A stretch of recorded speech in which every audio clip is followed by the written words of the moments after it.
So today we're joined by Dr. Lisa Kane, DMD, and you're from Dedham, Massachusetts. I am, yes. So that's not too far from me. I'm in Acton. Oh, nice. Um, Lisa's company is Dental Office Compliance of New England, doc4ne.com. If you're worried about a surprise inspection or complaint from a patient or staff member, they can help you relax. They can bring your office up to the current state and federal regulations. Sign up for your Zoom infection control and OSHA class and or virtual complete office walkthrough. And if you mention Deals for Dentists, you get a free COVID-19 binder, which is a $250 value. And there it is. There it is. All right. So, Dental Office Compliance of New England.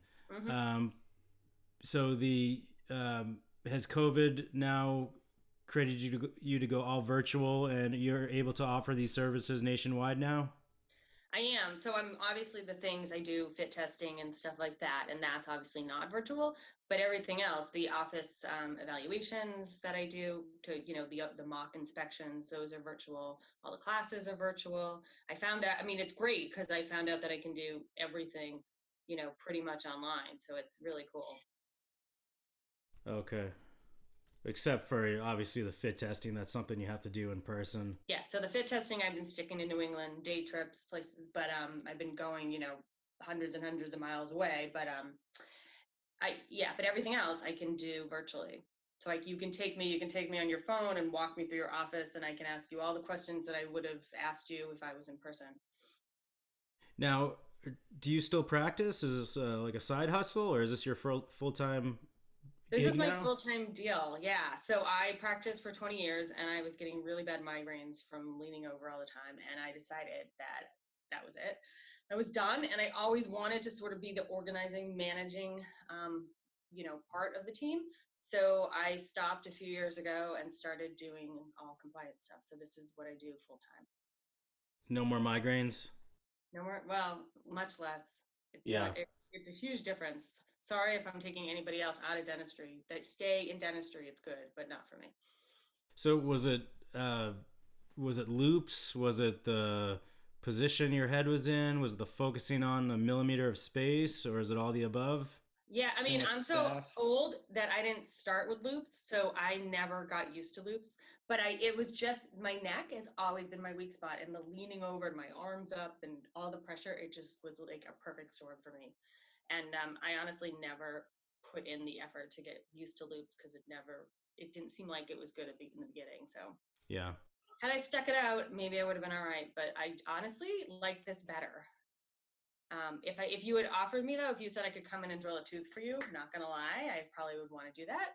But I do enjoy. I love organizing. I love following all the rules. I love helping people and making them understand what's going on because there's so much that when I was practicing I didn't know, or even understand that there were regulations. I was so just focused on what I was doing and didn't realize that there was this big picture that existed. Well, I was just going to say that your focus on your business is focused on compliance and a lot of services that a lot of times are overlooked by dentists. Day to day, we're focused on getting new patients. We're focused on our staff, clinical skills, and the business. We wear so many hats that a lot of times the compliance aspect is overlooked, or licenses can expire, or things can slip through the cracks. Yeah, no, it's so easy for that to happen. That's why, like, I feel like if I can help people just kind of organize everything, I'm so bad with the environment because I love binders. I mean, if I come into your office, I give you like 10 binders, you know.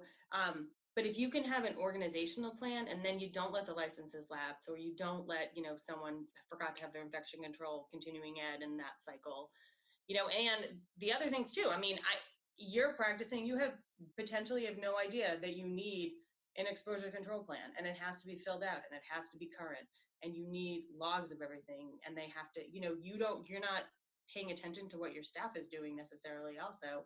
And it's hard, it's hard to do everything, I think, as a practice owner or even as an associate or anyone working there. I think it's really hard unless you have really strict organized plans, standard operating procedures. Everything kind of runs like clockwork if you organize it that way. and that's what I like to do.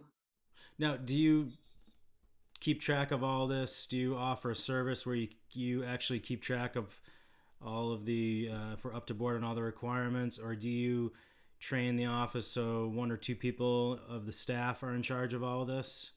Yeah, so every office is required to have an infection control coordinator by the CDC. That's a rule. So every office has an infection control coordinator, and I usually work with that person a lot. And so I help them kind of own it themselves and keep track of it. Because I do feel like if you just give it to me and I keep track of it somewhere, in the abyss of my computer, you may not, you don't know what's going on, or this way, if you own it, if you have the information in front of you, if you make sure, because there's all these, you have to have monthly safety meetings and talk about things. How do I know that you're doing that? You guys have to kind of do it and have your fire drill and everyone meet at the tree outside, and that kind of stuff. So I like to give the infection control coordinator, sort of owning it, and I'm always there.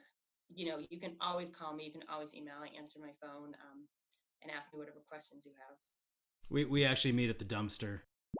You meet at the dumpster. That's a Yeah. very common spot, the dumpster, I've noticed. It's not, I don't know why I say tree, because I no one meets at a tree. It's always the dumpster. Or one office, my favorite spot was the Dunkin' Donuts across the street. That's where they meet. We also have a Dunkin' Donuts across the street, so that Yeah, could so you work might out. want to change your spot because that might be better. So now, with your program, you also offer CE credits that satisfy the board requirements. Is that for each state?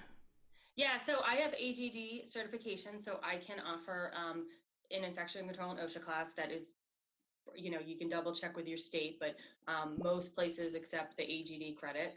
And then I have other people that work around here that help me out with CPR and HIPAA and stuff, but those are probably more on-site things. But yeah, my AGD infection control credit goes, nationwide. And the other thing to be aware of is I usually do a 3-hour credit course, because if you have a Danby registered assistant, dental assisting national board, they need 2 hours of infection control and 1 hour of OSHA every single year. And that's not true. I mean, like here in Massachusetts as a dentist, I just need some infection control throughout the 2 years. I need OSHA and infection control sort of updates in my office, but they don't have to be, you know, legit and, CE things. But it's interesting that these DMB assistants, that's why I do the class for the 2.5 hours, because they need more than everybody else does. Now, does it vary? Is there a lot of variance state to state, or are these requirements pretty close nationally?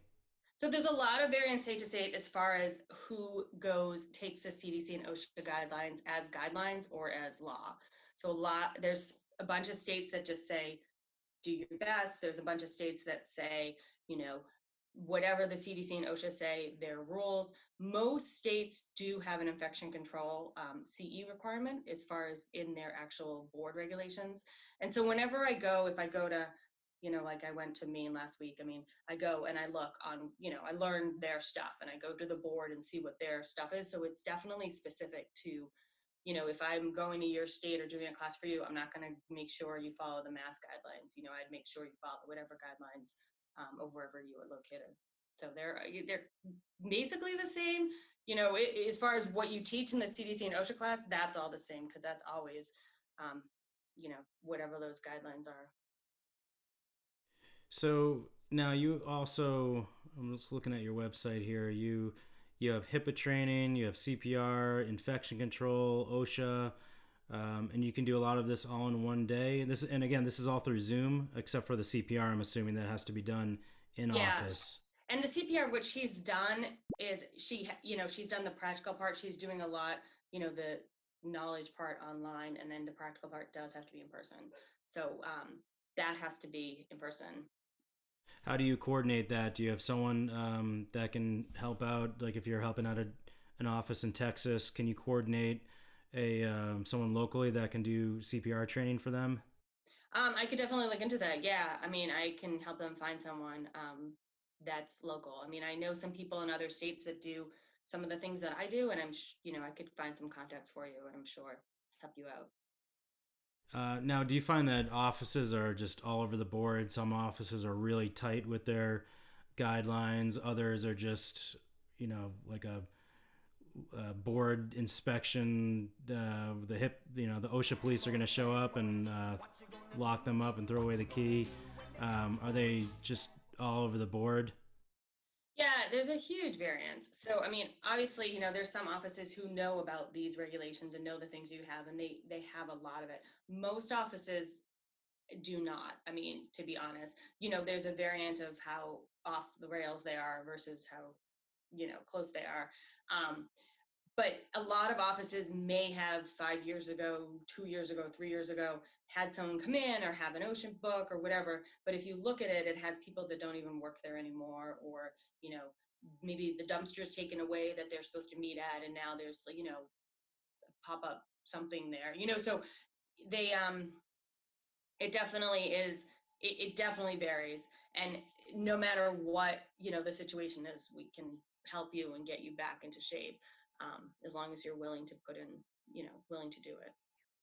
I'd imagine a really good time for someone to contact you is someone that's opening up a new office, or they're buying or transitioning to a new office, and to have you come in right in the beginning and make sure everything is on the up and up. Do you have a lot of new dentists, new practice owners call you? Yeah, so that's a really important touch point, I feel like, too, because if you can set yourself up from the beginning, have everything you need, have all, most of the time, if you buy a practice, you're still going to have the staff from before. But, if you can have all your standard operating procedures, have all your plans and protocols, everything's so organized that it's so easy to start from the beginning. And then I've also had it the other way, whereas people want to sell their practice, and they, the better your practice looks and the more organized it is and the more stuff that you have that's in regulations, the more desirable it is to somebody and the more valuable I would imagine that it is. So, and then someone's going to look at it and not be like, oh my gosh, now I have to do all this other stuff, as well as, whatever it is that they have to do. Now, with post-COVID world, are you expecting there to be more drop-ins by the board, and is there going to be like a new respiratory or COVID guideline that they're going to be focusing on? How is this going to be changing as we move forward here post-COVID? Yeah, so OSHA and the CDC is changing all the time. So they're changing their regulations, changing what you need. There was just a nursing community in Ohio that was fined thousands of dollars because they had N95s, they didn't have a respiratory protection program with medical clearance forms. I think there's a lot of confusion as far as the whole respiratory protection as to what's required. And it is required 100% that you have an initial fit test, that you have a respiratory protection program that's written, that everyone has had medical clearance. You can't just wear a respirator without having clearance. Like, that's not even a question. Like, that's needed. So if anyone ever came in your office, that's your first ding if you don't have that. But I do know, at least in Massachusetts, that the OSHA violations, the OSHA department, they're getting a lot of calls from dentists. And at least here, which I'm sure is around the world, the climate is, people are scared, the hygienists, the assistants, they're nervous, rightfully so. So I think that they're not shy to call an OSHA department and say, listen, this is what's going on in my office. And if they do that, OSHA has to check it out. They can't just wave it off and, poo-poo it. They have to check it out. And if they check it out, once they come in your office, you might as well, make sure that you have everything, because they're gonna find something if you haven't, kind of dotted your I's and crossed your T's. I imagine it's like if you're getting audited by the IRS, they're coming and they're going to try to find something. So let's say, we put a lot of emphasis into PPE, and our office looks like a meth lab with all, everything tarped up, and or like a liquor store in New Orleans with the plexiglass up. Yeah. I went to school in New Orleans, so. Okay.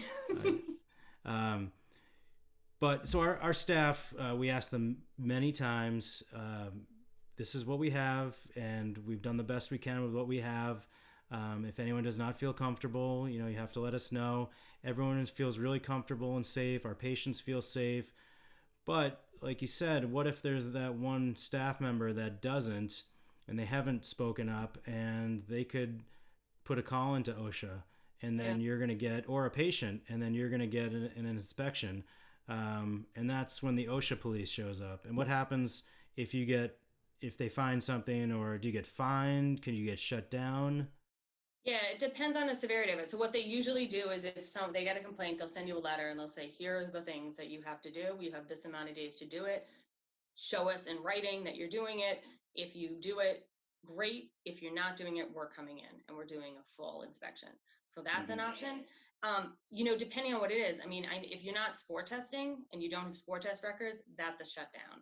Right. That is like, you have to do that, and you have to do that whatever your state requires. In Massachusetts, it's weekly. Other states, it's different, mostly weekly.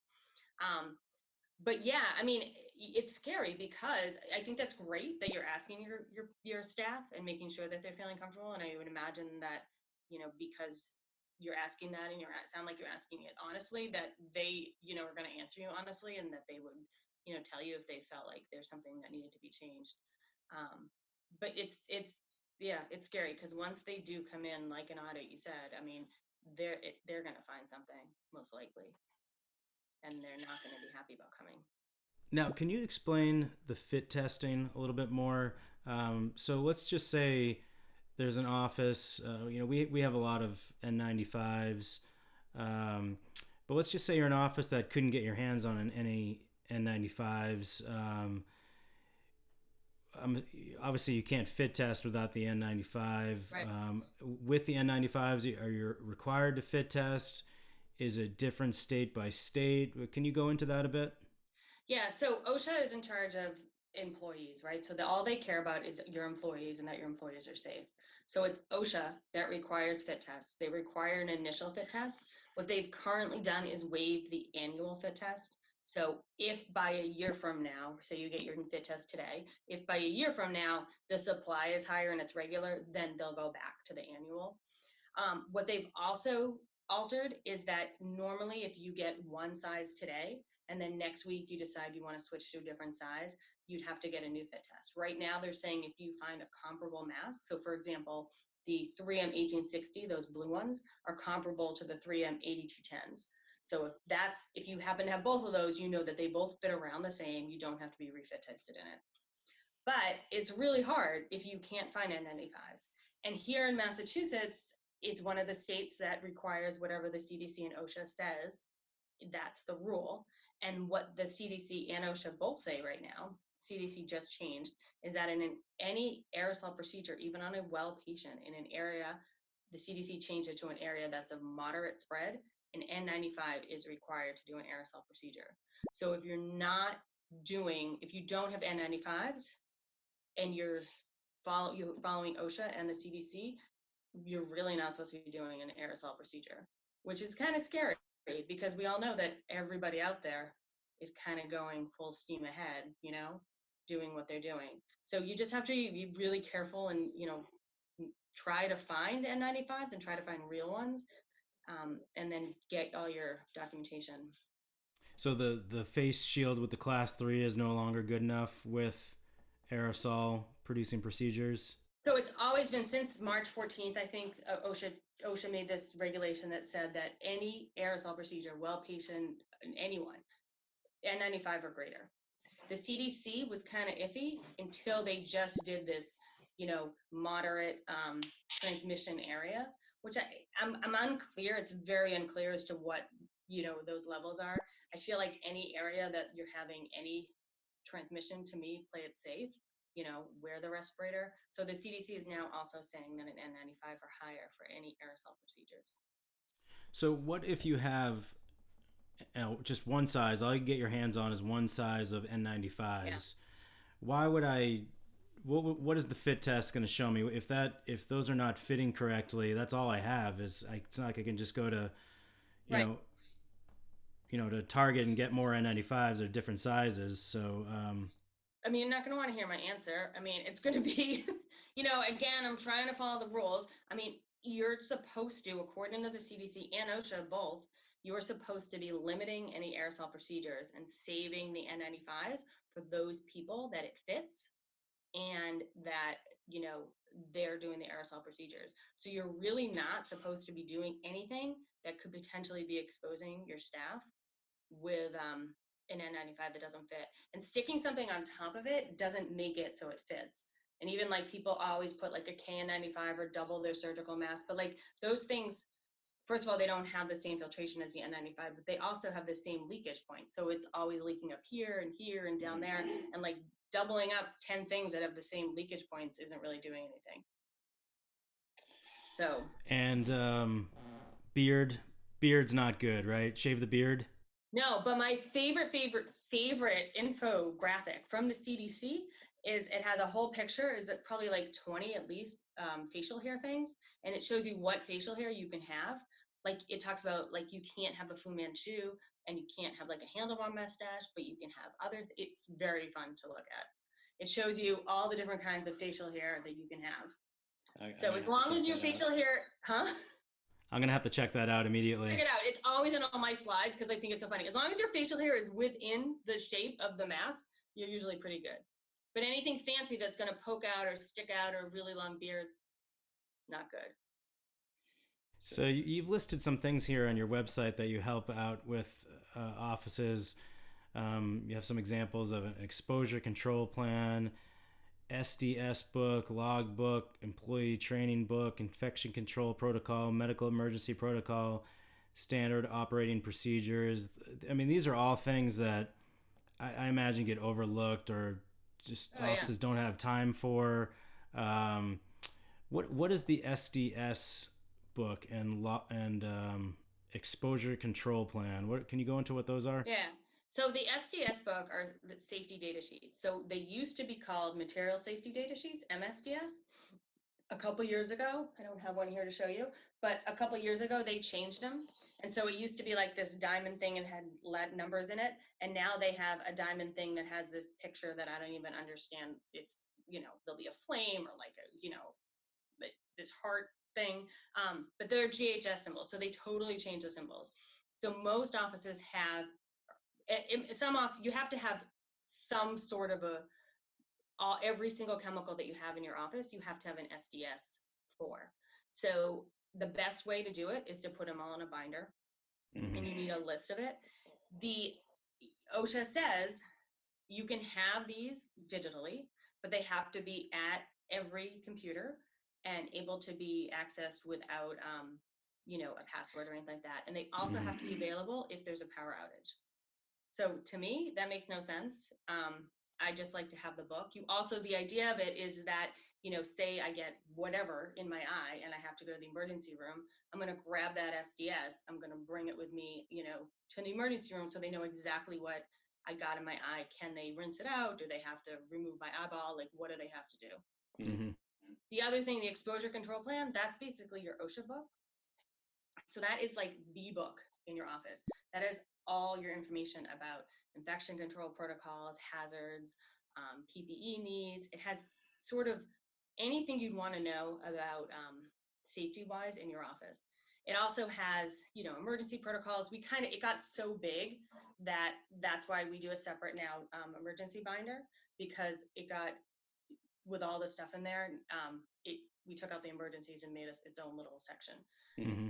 But there's the exposure control plan it's basically what you would, it's in a bigger version of what you'd buy from like the ADA or something. But the difference is the ones you buy, you have to actually fill out and make them personalized.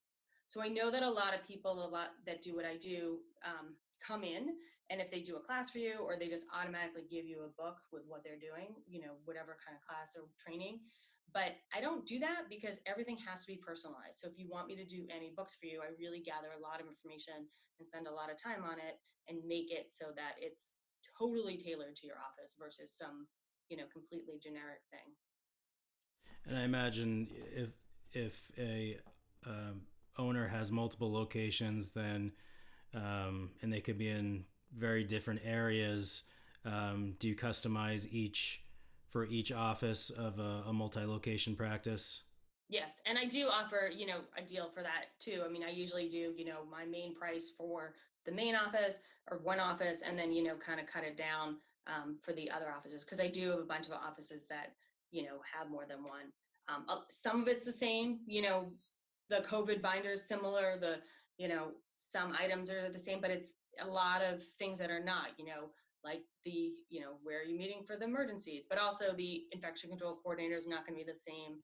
You're probably not going to keep everything, all your emergency drugs in the same place and that kind of stuff. So, um, they're all super customized, but and they definitely are, to each office, not just sort of generic, like, Eric's offices, they're Hmm. specific.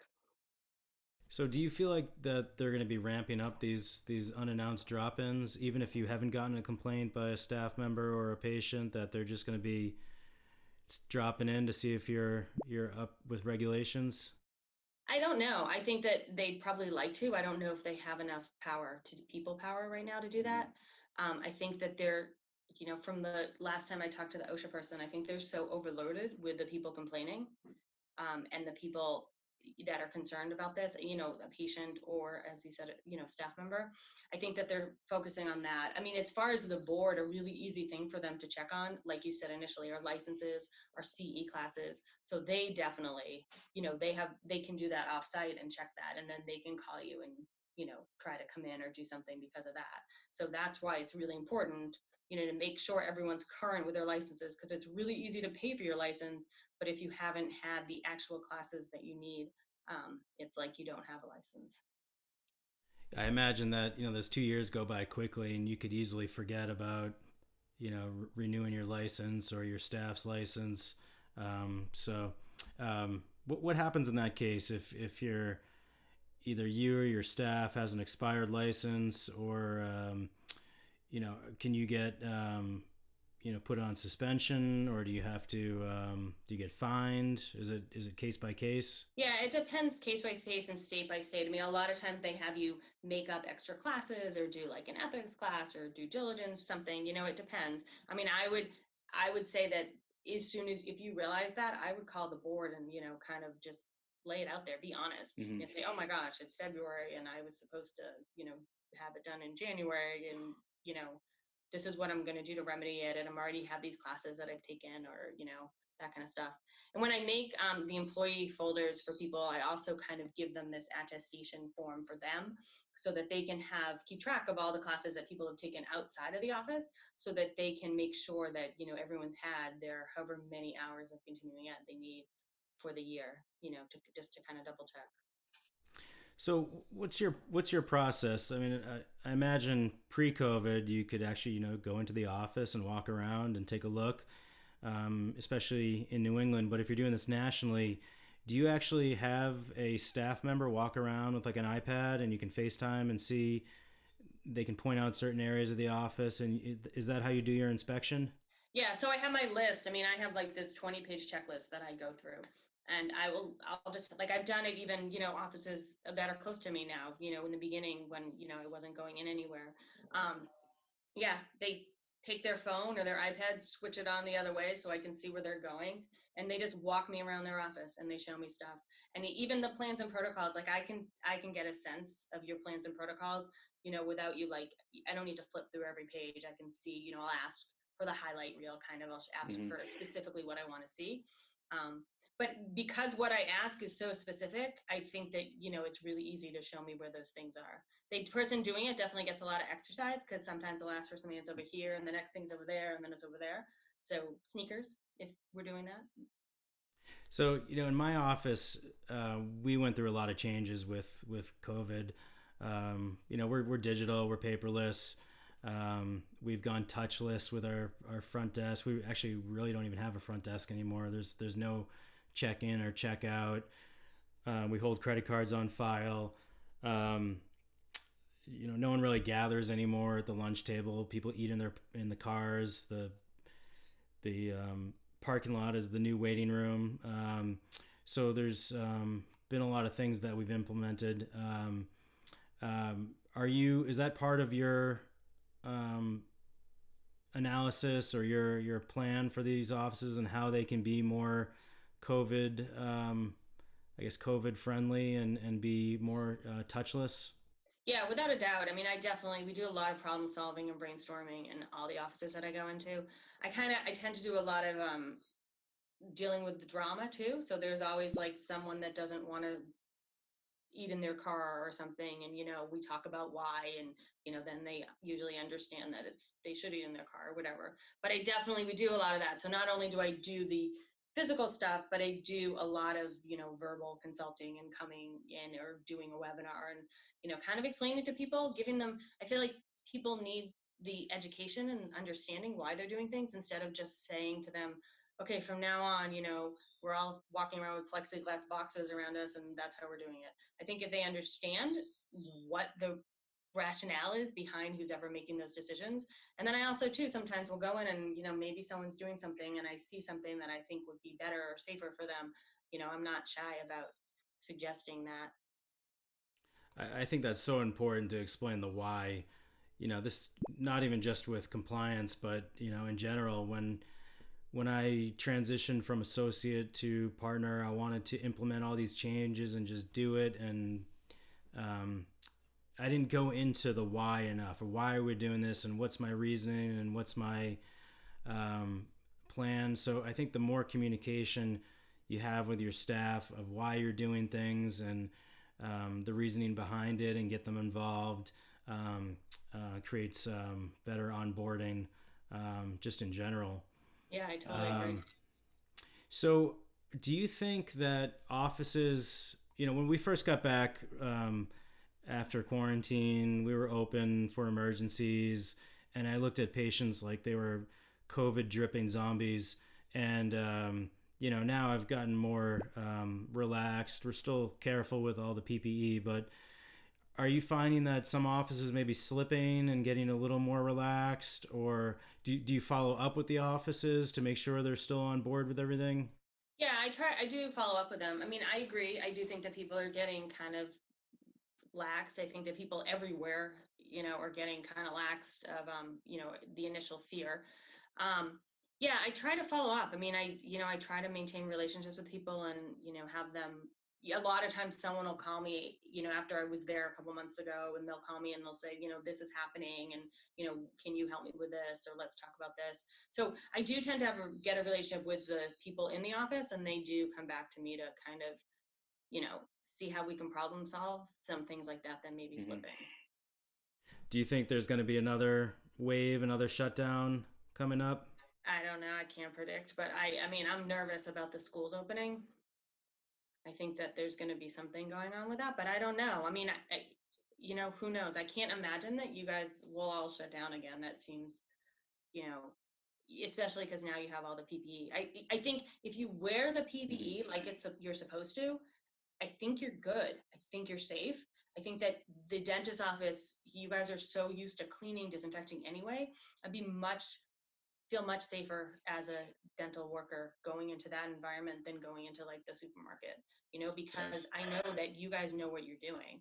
I think that where you come into problems are reusing things, rewearing things, taking masks off in a non-safe way, touching things, touching your hair or whatever, scratching your eye. I think a lot of the reusing of the PPE makes me a little nervous. That's why I want everyone always to have these huge PPE on off parties to make sure that they really understand how to take that stuff on and off so they can be safe. Mm-hmm. Because if you can do it in your sleep and you can be safe, I think you're golden. And I like the idea. I don't want people sitting in a lunchroom eating. I think that that's where you're going to get it. Um, I think if you're wearing all your stuff, I think you're safe. We we actually had our office meeting last week in the parking lot, sitting in lounge, in beach chairs, 6 feet apart, which was kind of fun. Um, but do you think that?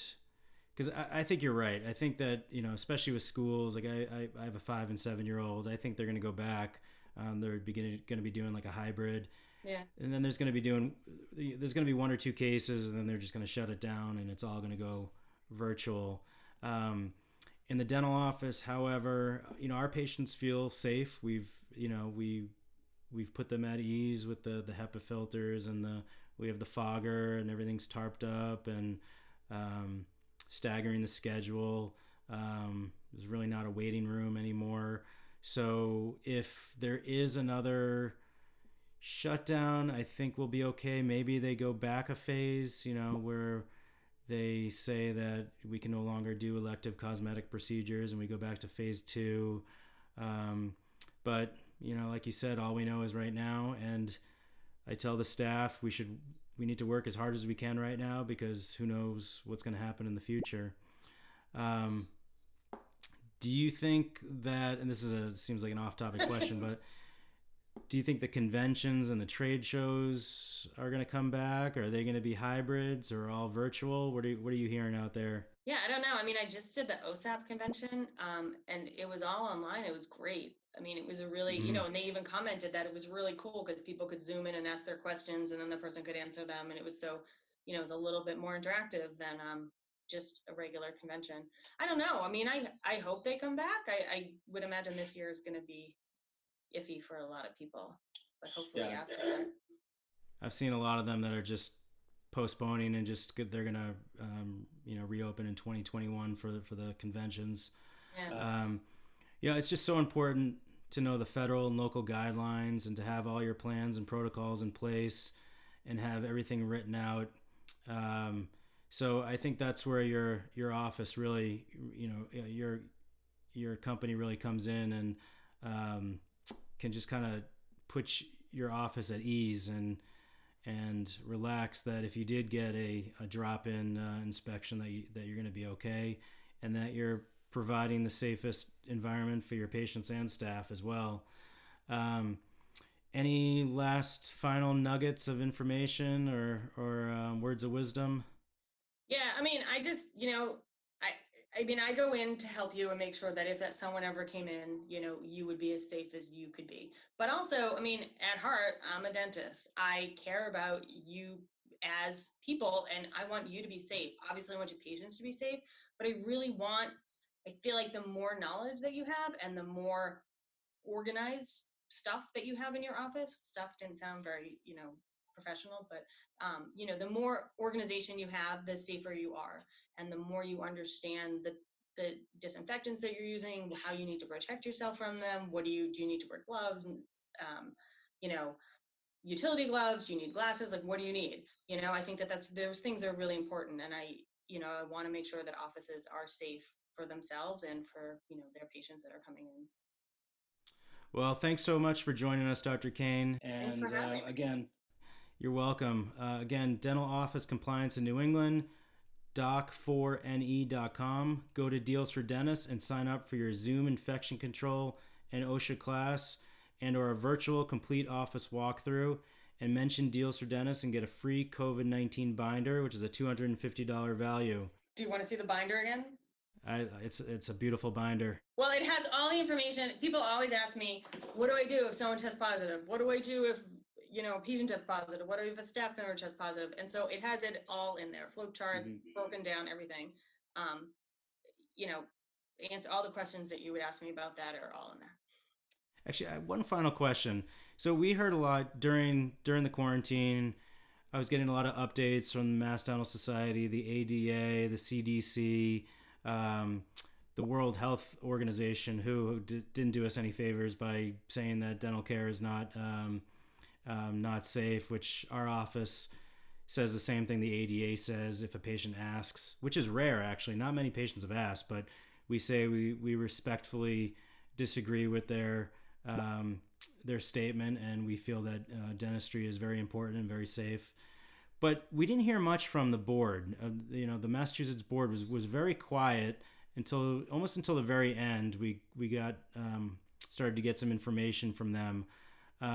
But throughout the quarantine, it was Mass Dental, ADA, CDC, but the board was almost absent. Did you find that as well? Yeah, I mean, what I do all day when I'm, not all day, but I peruse all the sites, right? I'm always looking at the board site. I'm always looking at CDC, OSHA, ADA, everything, Mass Dental. Yeah, and it definitely, most of the stuff, I think Mass Dental kind of took over on that. I know the board, had meetings and did talk to each other, but I do think that, all the other groups, they were doing like such a comprehensive job. I don't think that there was anything really for the board to add. I mean, the board did talk about how they were extending licenses and that kind of stuff. I know as far as continuing ed, like the classes that I gave, as long as, because you have to have a certain amount of live classes and a certain amount of, you can't have too many, just like online classes. But if there's a real person there and you're able to interact and ask questions, I know that that was now considered a live class. So as far as, that's a difference, board wise, versus, because now you could possibly have all your classes on Zoom for this, license cycle. Right. So yeah, but I Okay. feel like all those everyone kind of went crazy with all their regulations. All right. Well, thanks so much. Let's be All in right, thank touch. you. Maybe touch base in the next 6 months or so, and Yeah, see I'd what's love to. new. And hopefully things are back to more normal then. Again, thanks so much for joining us, and we'll be in touch.